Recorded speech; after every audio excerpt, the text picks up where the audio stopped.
बोलो सियावर रामचंद्र भगवान की जय। और मुकुट बंसी वाले की जय। उमापति महादेव की जय। कल के पावन प्रसंग में हमने ऐसा सुना था कि वह कपट मुनि राजा प्रताप भानु को कहते हैं कि आप नित्य ही 1 लाख ब्राह्मणों को कुटुंब सहित भोजन के लिए निमंत्रित करो और मैं तुम्हारे संकल्प के कारण प्रतिदिन भोजन बना दिया करूंगा। अब आगे का प्रसंग सुनते हैं।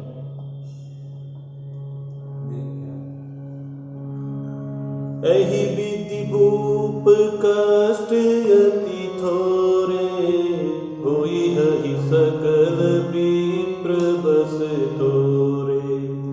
करि हरि विप्र होम मख सेवा, तेहि प्रसंग सहज ही बस देवा।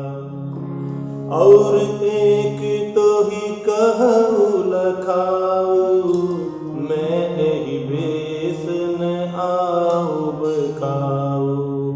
तुमरे उपरोहित कहु राया, हरि आनब में करी निज माया।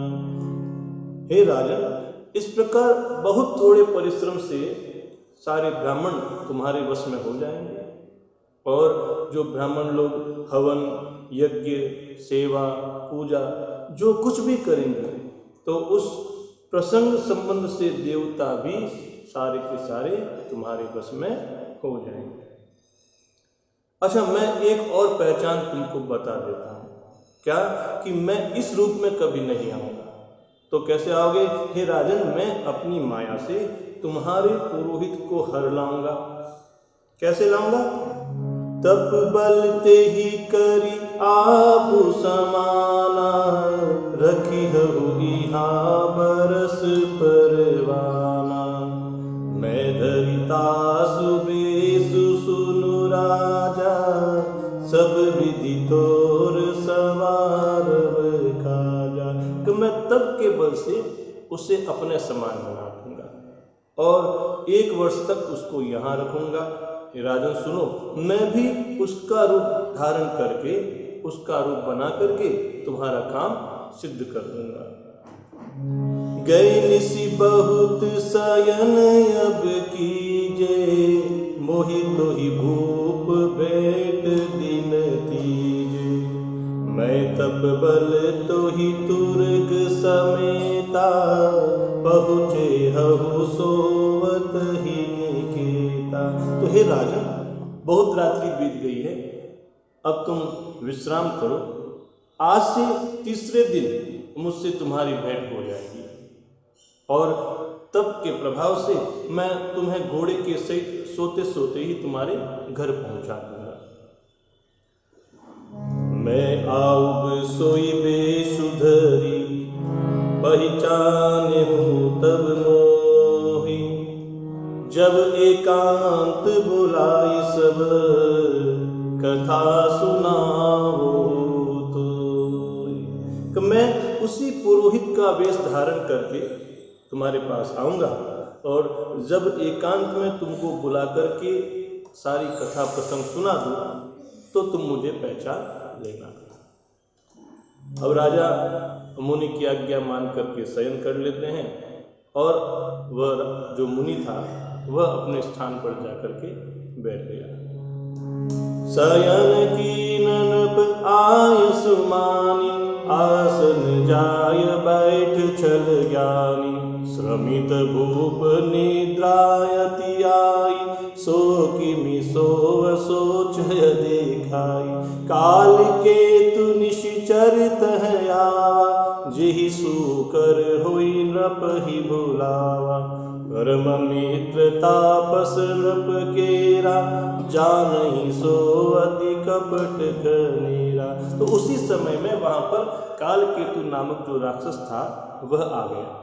अब देखो, राजा जो है वह मुनि की आज्ञा मान करके शयन करने के लिए चले गए और वह कपट मुनि भी अपने आसन पर जा बैठे। राजा तो बहुत थका हुआ था, तो उसको नींद आ गई। स्वाभाविक है, जब हम बहुत थक जाते हैं तो जल्दी से नींद आ जाती है। लेकिन वह कपटी को जो था नींद नहीं आ रही थी, उसे बहुत चिंता हो रही थी। उसी समय में उसके पास में वह कालकेतु राक्षस आ गया, जो प्रारंभ में राजा के सामने सुअर बन करके प्रकट हुआ था, जिसने राजा को खूब भटकाया था। अब वह उस तपस्वी राजा का बड़ा मित्र था, खूब छल प्रपंच जानता था और उसके 100 पुत्र थे और 10 भाई थे, जो बड़े ही दुष्ट थे, किसी से न जीते जाने वाले और देवताओं को दुख देने वाले थे। ब्राह्मणों, संतों और देवताओं को दुखी देख करके राजा ने उन सबको पहले ही युद्ध में मार डाला था। किसका?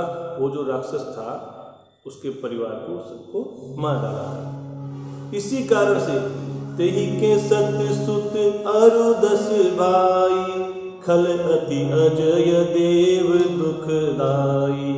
प्रथमहि भूप समर सब मारे, विप्रसंत सुर देखि दुखारे। तेहि खल पाछिल भयरु संभारा, तापस नृप मिलि मंत्र विचारा। जेहि रिपुछय सोई रचनि उपाऊ, भावी बसन जान कछुराऊ।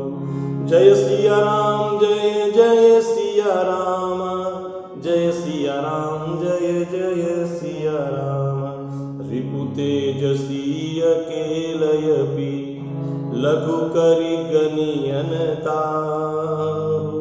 अजहु देत दुख रवि शशि, सिर अवशेषित राउ सियावर। रामचंद्र पद जय शरण, जय सिया राम, जय जय सिया राम, जय सिया राम, जय जय सिया राम। तो उस दुष्ट राक्षस ने अपना पिछला वैर याद करके तपस्वी राजा से मिलकर सलाह करी और षड्यंत्र किया कि जिस प्रकार से हमारे शत्रु का नाश हो जाए, वह उपाय हमें करना चाहिए। और भावी बस वही प्रताप भानु राजा उनकी किसी भी षड्यंत्र को नहीं समझ सका। अब देखो, यदि हमारा कोई तेजस्वी शत्रु है और वह अकेला भी है, तो उसको कभी छोटा नहीं समझना चाहिए। जिसका सिर मात्र बचा था, वह राहु आज दिन तक सूर्य और चंद्रमा को दुखी करता है, ग्रहण के रूप में आप भी देखते होंगे। तो जो तेजस्वी शत्रु होता है, उसको कभी छोटा नहीं समझना चाहिए।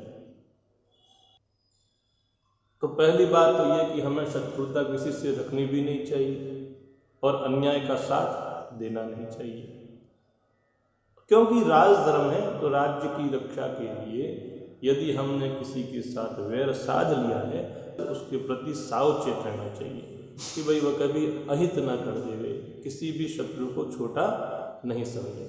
जय जय सिया राम, जय जय।